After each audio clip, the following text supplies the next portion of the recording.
할렐루야. 사랑하는 대강의 가족 여러분, 오늘 하루도 하나님의 말씀과 동행하는 삶이 되길 소망합니다. 오늘 함께 나눌 하나님의 말씀은 로마서 9장 6절에서 13절 말씀입니다. 그러나 하나님의 말씀이 폐하여진 것 같지 않도다. 이스라엘에게서 난 그들이 다 이스라엘이 아니요 또한 아브라함의 씨가 다 그의 자녀가 아니라 오직 이삭으로부터 난 자라야 내 씨라 불리리라 하셨으니 곧 육신의 자녀가 하나님의 자녀가 아니요 오직 약속의 자녀가 씨로 여기심을 받느니라. 약속의 말씀은 이것이니 명년 이때에 내가 이르리니 사라에게 아들이 있으리라 하심이라.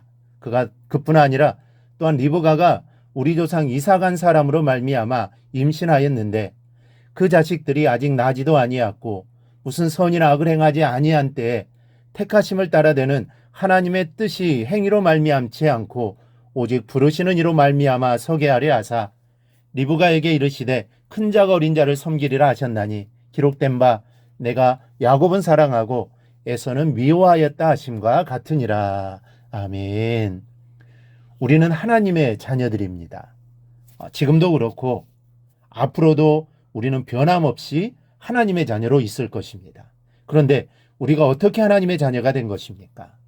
우리는 하나님의 자녀가 되어 있다는 사실만 알 뿐 자녀가 되기까지의 그 신비한 과정은 잘 알지 못합니다. 그래서 이 시간은 우리가 어떻게 하나님의 자녀가 될 수 있었는지를 한번 살펴보려고 합니다. 먼저는 하나님의 약속으로 자녀가 되었습니다.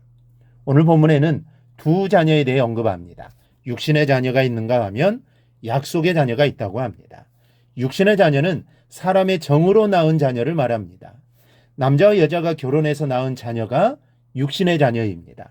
저나 여러분이나 기본적으로는 다 육신의 자녀인 셈입니다. 그런데 약속의 자녀는 육신으로 낳은 자녀가 아닙니다.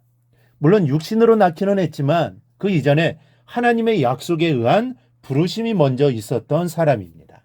바울은 이 점을 이삭을 예로 들어 설명합니다.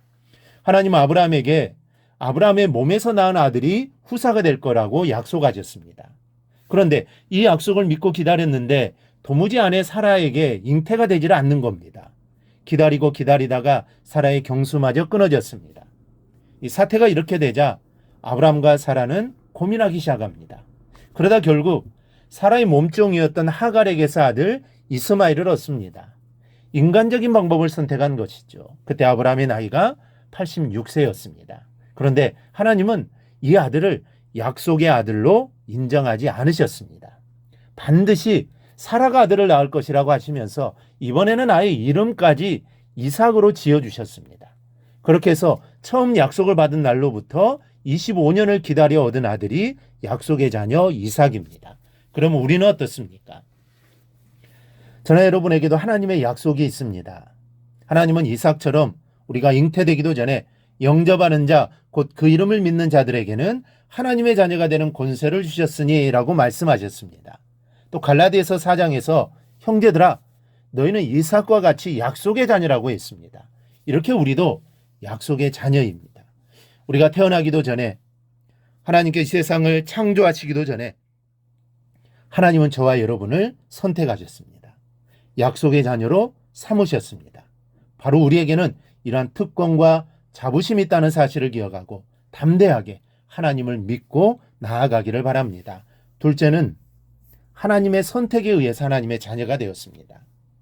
하나님의 약속에 의해서 이삭이 약속의 자녀가 된 것은 이해가 가는 일입니다. 그런데 야곱이 하나님의 자녀가 된 것은 이해가 잘 안 가는 부분입니다. 이스마엘은 아브라함이 인간적인 생각으로 낳은 아들이니까 하나님의 자녀로 인정되지 못한 것은 이해가 갑니다. 그런데 에서는 왜 하나님의 자녀로 인정받지 못했을까요? 이삭이나 야곱이나 다 리브가가 이삭에게 낳은 자녀입니다. 게다가 에서는 야곱과 쌍둥이로 태어났고 인품도 야곱보다 훌륭했습니다. 그런데 야곱이라는 사람이 어떤 사람입니까? 속이고 훔치고 도망치는 허물 많은 사람입니다. 그런데도 하나님은 에서보다는 야곱을 선택하셨습니다. 그러니 이것이 얼마나 불공평합니까? 인품으로 보나 뭐로 보나 에서가 선택되어야 합니다. 그리고 에서는 장자입니다. 이스라엘은 장자에게 모든 것을 물려주는 게 율법입니다. 그런데 하나님은 야곱을 택하셨습니다. 그 이유가 어디에 있을까요? 그 이유는 바로 하나님의 주권적인 사랑에 있습니다. 이런 모습을 보며 우리 자신을 살펴봅니다. 우리는 겉보기에는 그럴듯합니다. 어느 정도 도덕성도 있고 또 배운 것도 있습니다. 인격도 갖춘 것 같습니다. 그러나 실상은 야곱과 다를 것이 없습니다. 삶에서 얼마나 많이 속이고 이중적인 모습을 보입니까? 부당한 이익을 챙기는 경우도 있습니다. 우리는 하나님의 자녀가 될 자격이 없는 자들입니다. 마땅히 멸망받아야 할 존재들입니다. 그런데 하나님은 우리를 택하셔서 아들 삼으셨습니다. 그렇게 하신 이유는 다른 데 있지 않습니다. 우리가 앞으로 잘할 거라는 기대 때문도 아닙니다. 모든 것이 하나님의 주권적인 사랑 때문입니다. 여러분, 우리는 아무것도 잘난 것이 없는 야곱과 같은 사람들인데 하나님이 태초부터 사랑으로 택하셨습니다. 그래서 자녀된 사람들이 저와 여러분입니다. 이 사실을 알고 오늘 하루도 하나님의 자녀답게 사시기 바랍니다. 값없이 주신 하나님의 사랑과 은혜를 기억하며 하나님의 약속의 자녀답게 살아가기를 바랍니다. 그렇게 살아가는 것이 하나님이 우리를 택하심에 대한 보답의 길일 것입니다. 이 사실을 절대로 잊지 말고 우리는 하나님이 택하신 자라는 것을, 이 세상을 창조하신 창조주께서 선택하신 자라는 것을 꼭 기억하고 하나님의 자녀답게 살아가기를 주님의 이름으로 축원합니다. 오늘 묵상한 말씀을 굳게 잡고 삶으로 실천하며 살아내는 대강의 모든 성도들이 되기를 축복합니다.